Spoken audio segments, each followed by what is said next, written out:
that came out of the British mobilization after George Floyd killing. So who are these federal deployed from? Well, in Portland, you have a federal courthouse that is typically protected by a very, basically just security guards, and they were quickly, kind of outnumbered by protesters. And so Homeland Security officials have sent in agents from Tactical Border Patrol, from the Immigration Enforcement Arm, ICE, as well as U.S. Marshals from the Department of Justice, who typically protect the justice system.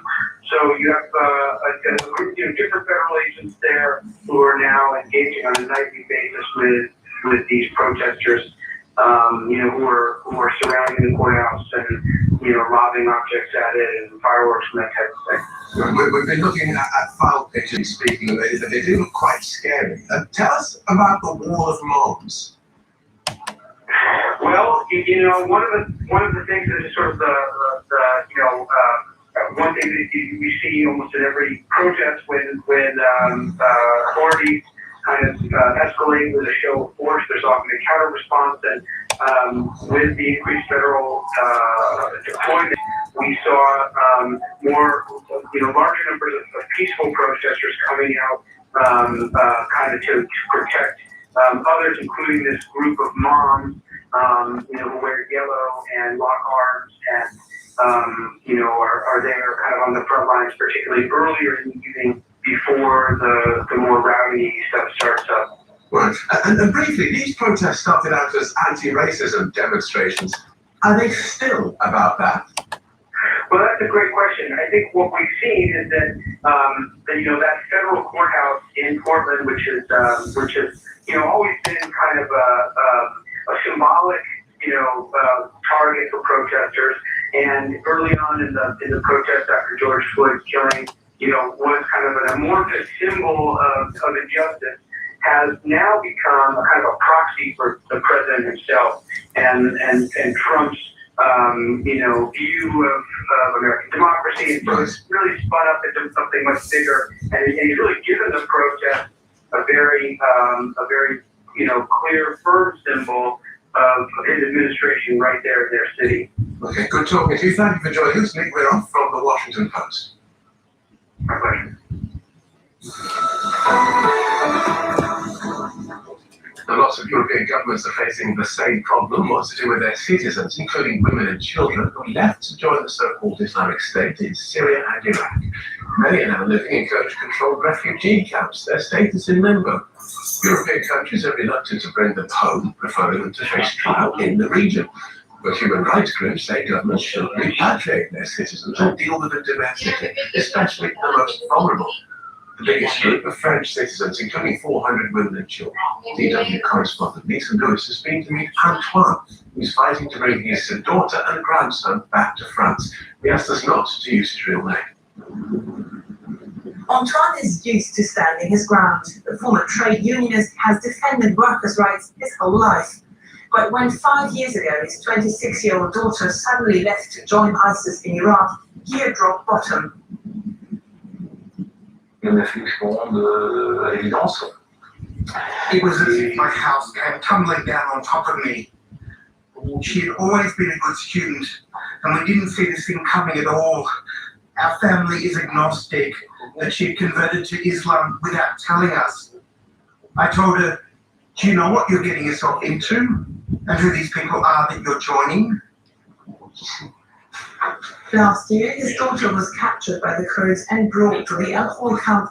He kept in touch with her until she and her baby, born in Syria, vanished 5 weeks ago. Antoine is today showing his face on camera for the first time. He says he has nothing left to lose. I don't know exactly what she did, but I'm not her judge. She should be held accountable for her actions, and she has a right to a fair trial like everyone else. That's the difference between a democracy and a dictatorship. We're creating a second Guantanamo there. And what about my grandson? He's 18 months old. He's responsible for nothing. The French government has so far only repatriated about 30 children from the camps and refuses to bring back women and men. We are proceeding according to international law.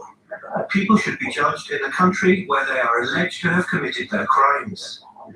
We take back young children if and when the mother agrees that we should take charge of them. But this lawyer, representing the families of 40 women in the camps, says that approach actually goes against international law. Kurdistan doesn't exist. There are no judges, and IS people are being arbitrarily detained.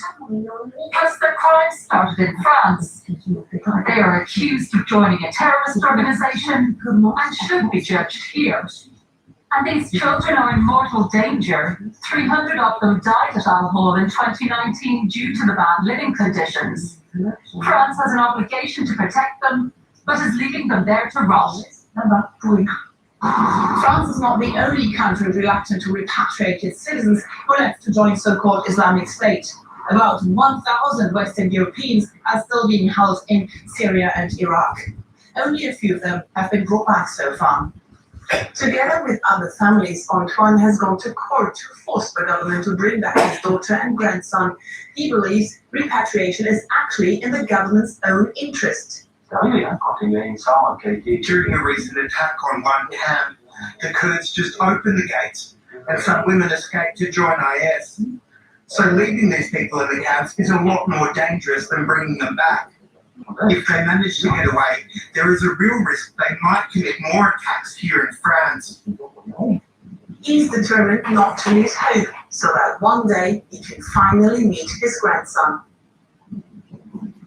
So how dangerous is it to repatriate these former jihadists and their supporters to stand trial? On the feast, Hamid is from the Terrorism and Organised Crime Unit at University College London's Department of Security and Crime Science. His research has focused on the psychology of radicalisation. Welcome to DW. I know your research is involved in taking brain scans of radicalised jihadists. What have you learned about the minds of people who leave to join the so-called Islamic State? We've learned a couple of things. I mean, one thing we've learned is that people who are at an early stage of radicalization, they haven't fully adopted the ideology yet. For them, experiencing social exclusion, which can come in a variety of different forms, online and offline, pushes them further towards violence. But when it comes to repatriation of foreign fighters, the more relevant finding has to do with the more highly radicalized people that we scan. These are people who are supporters of Al-Qaeda associates. What we found with them is that they were highly willing to fight and die for their beliefs. A part of their brain associated with deliberative reasoning and self-reflection was deactivated. And that's a problem because those functions, self-reflection and deliberative reasoning, are necessary for de-radicalization, for persuasion, for negotiation, for any attempt to really alter someone's behavior. So the question becomes, how do you reactivate those areas of the brain? How do you get someone to reflect and maybe reduce their willingness to engage in violence? Well, our research showed that actually you don't need to change someone's ideology. You don't actually need to de-radicalize them, although that is ideal and we would hope that eventually happens. In the short run, as long as you can get the community around them to convince them that they don't support the violence, Right. even if this is the non-radical community, friends and family members, that can be sufficient to reactivate those areas of the brain and to reduce their willingness to engage in violence. Okay, so much to pick out of there. Let's start with this idea of the area associated with deliberative reasoning being switched off. Does that effectively mean that once you've been radicalised, you're not thinking about what you're doing, you're just doing it? Well, once you're really willing to act, you're just kind of doing it. Once you have a high willingness to fight and die, and the truth is, people who are radicalized, not all of their values have the same willingness to fight and die. Some values are of lower priority to them. Those values, those areas of the brain are already active. You can already begin to negotiate on those issues. Which is why you really need to know these people on a case-by-case level to understand what values are particularly important for them in order to know what technique you need to employ in order to alter their behavior. So here's the thing about that. That sounds like it requires quite intensive work. So if you're talking about governments repatriating people, having them stand trial, and then presumably finding them guilty and sending them to jail, it does not sound like a pathway where governments will be willing to throw lots and lots of money at helping these individuals in that way. Yeah, I mean, it has to be a case-by-case situation if we really want to see long-term change. And we also have to face the fact that some people, we just won't be able to de-radicalize. And we've seen that in a lot of cases. At the very least, we may try to disengage them. That's a more realistic goal, which means basically their ideology hasn't changed, but they're no longer willing to engage in violence or the movement that they still believe in. That's usually because they've now found an alternative pathway to purpose, or they have other priorities in their life. They have other communities, they decide to have a family, they've done other things, and they just disengage. So the truth is, all over Europe right now, there are people who are disengaged who still believe in jihadist ideology by nationalism and are doing nothing about it. So it sounds like even if they are repatriated, tried, sent to prison, and then released, we have no idea what's going on inside their heads and whether or not they're still a danger to the wider community. There's things that we can do that reduce that risk that the research has shown in terms of rehabilitation programs, in terms of bringing the community together to provide an alternative community, helping people find alternative pathways to purpose, and even finding credible messengers who can help them rethink about some of their ideology, as well as mental health services to deal with PTSD or any other mental health issues. So there are things we can do to reduce that risk. But under no circumstance am I saying that this is a guaranteed solution to make sure that we will never have recidivism for any of these people. Fascinating. Good to talk to you. Thank you for joining us, Nafis Hamid from University College London. My pleasure. Well, the day's almost done, but the conversation continues online. You can join us on Twitter, either at EW News, or you can follow me at Phil Gale. Don't forget to use the hashtag the day. Thanks for watching. I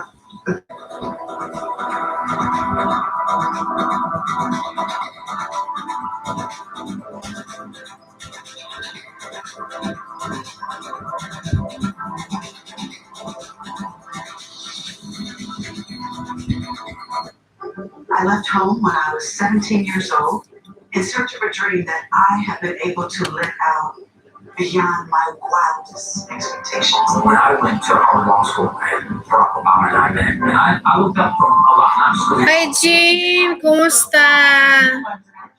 He literally told me, you shouldn't be here. You should be in the back. We need to protect you. I will absolutely, positively, outward. Main thing I know is, man, you say exactly what I'm thinking. Men sometimes Welcome, welcome. I wasn't going to be able to do what I was going to do.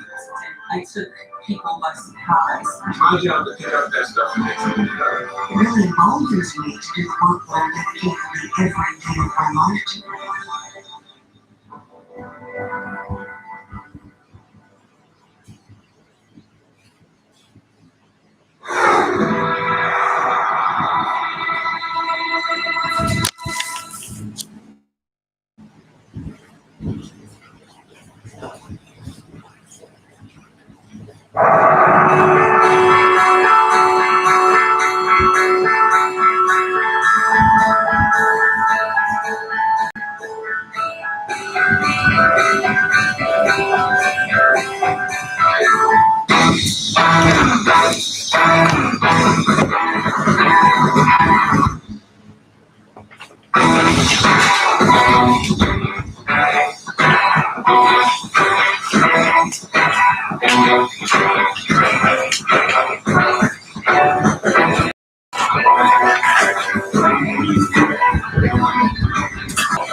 Season 7. Is this a multi-million dollar season? Yes. How is that? Do you know, is that surreal? It didn't take me long to learn that this was not designed to sit behind that.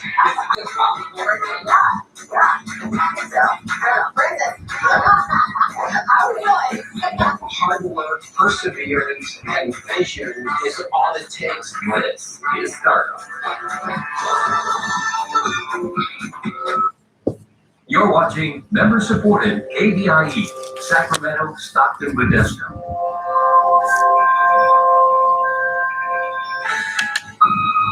Conspiracy theories. They're everywhere you look. Who's to blame for the flood of conspiracy theories in America? The real dark mastermind behind conspiracy thinking is us. Ultimate inside job. I'm Cara Santa Maria, and I'm here to take you on a journey inside your own brain. It's time to think about how we think.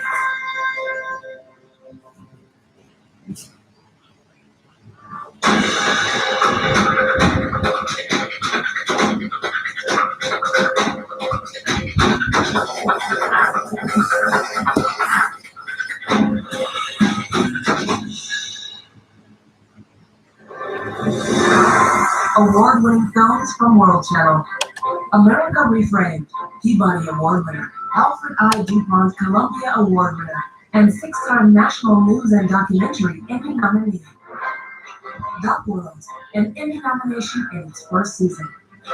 And multiple awards for diverse content and celebration of our differences. Real stories from real people. See it on World Channel and at worldchannel.org.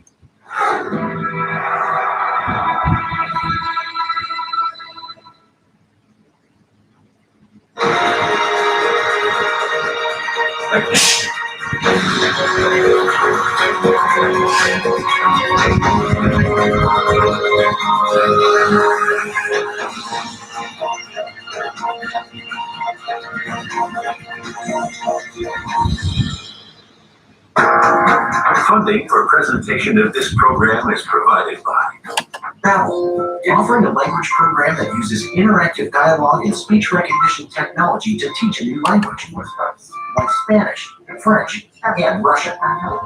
Babbel is available in the App Store or online at babbel.com. Since our beginning, our business has been people and their financial well-being. That mission gives us purpose and a way forward, today and always.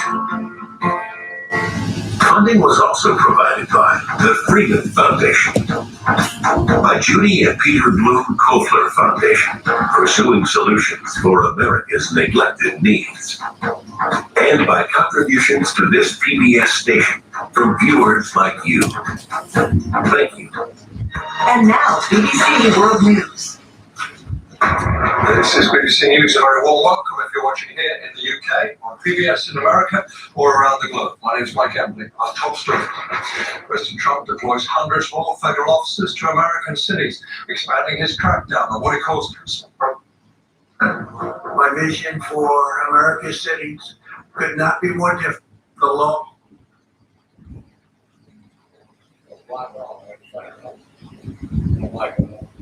Today, the president also insists schools must get back to normal. Tensions between the world's biggest powers escalates. The US orders China to close its consulate in Houston. Millions are displaced by torrential monsoon rains in India, Nepal, and Bangladesh.